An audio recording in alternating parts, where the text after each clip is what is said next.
Եվրոպական համալսարանը մեկ հարկի տակ համախմբել էր իրավական համայնքի ներկայացուցիչներին, գիտնականներին, ինչպես նաև եվրոպական, ֆրանսիական և հայ-ռուսական համալսարանների իրավագիտության ֆակուլտետների ուսանողներին։ Եվրոպական համալսարանի 25-ամյակին նվիրված անցկացվեց հարկադրանքի միջոցների քրեադատավարական կարգավորման հիմնախնդիրները Հայաստանի Հանրապետությունում խորագրով գիտաժողովը, որի նպատակն էր համակողմանիորեն վերհանել առկա խնդիրները և ձևավորել դրանց արդյունավետ լուծման ուղիներ, ամրապնդելով մարդու իրավունքների պաշտպանության երաշխիքները։ Հարկադրանքի միջոցները հանդիսանում են քրեական արդարադատության կարևոր գործիքներ, որոնք մի կողմից ապահովում են վարույթի բնականոն ընթացքը,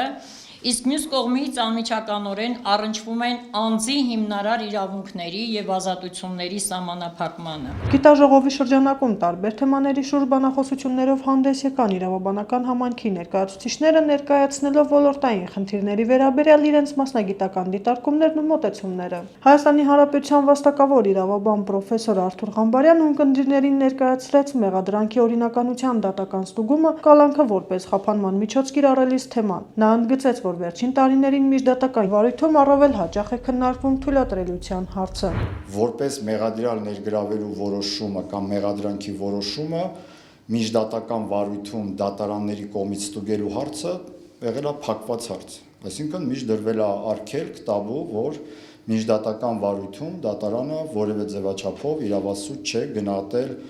հետապնդում հարուցելու կամ նախկին տերմինաբանությամբ որպես մեղադրյալ ներգրավելու որոշման, այսպես կոչված, իրավաչափությունը։ Հայաստանի Հանրապետության վերաքննիչ քրեական դատարանի դատավոր դոցենտ Արսենիկ Գողոսյանը խոսեց կամքի մասին և ընդգծեց, որ դատավորը նույնպես մարդ է և կարող է ունենալ վախ, անհանգստություն, հուզմունք։ Չվախեցող մարդիկ հիմարներն են, վախեցող և իրենց վախերը հաղթահարել փորձող կամ դրանք հաղթահարող մարդիկ են, որոնք իրենցից որևէ բան են ներկայացնում և որոշակի փոփոխում են իրավական համակարգերը կամ դառնում են այդ իրավական համակարգերի այդ պատերը շարող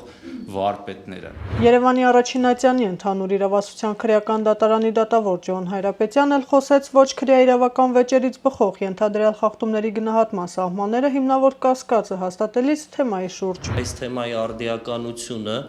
պայմանավորված է այն հանգամանքով, որ վերջին շրջանում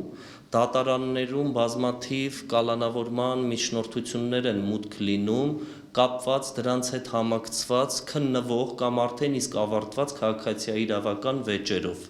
Սահմանադրական հետազոտությունների կենտրոն հասարակական կազմակերպության նախագահ Արտակ Ղազարյանի խոսքով նոր գաղափարների առաջ քաշումը միշտ չէ, որ հանգեցնում է կատարյալ արդյունքի և հաճախ վերջնարդյունքը ամբողջությամբ չի, որ ստանում է հաստատում։ Յուրաքանչյուր գիտական միտք, յուրաքանչյուր նոր առաջարկ ունի ոչ միայն տեսական, այլ խորապես գործնական նշանակություն։ Այս համատեքստում գիտնականի և նման գիտաժողովների առաքելությունը թերևս կայանում է ոչ թե առկա մոտեցումների վերարտադրության, այլև որոշակի համարձակության դրսևորման մեջ։ Ինչպես նաև բանախոսությամբ հանդես եկան պետական եկամուտների կոմիտեի իրավաբանական վարչության պետի տեղակալ Պետիկ Մկրտչյանը, Կոտայքի մարզի դատախազության դատախազ Սամվել Հակոբյանը, Ներքին գործերի նախարարության կրթահամալիրի քրեական իրավունքի և քրեական դատավարության ամբիոնի պետ Արտակ Հովհաննիսյանը։ Քննարկումների ընթացքում ընդգծվեց ինչպես առկա մարտահրավերների, այնպես էլ դրանց լուծման հնարավոր ուղիների կարևորությունը։ Թագուհի Մանուկյան, Տիգրան Ղուկասյան, Իրավաբան.net մասնագիտական առցանց մեդիա։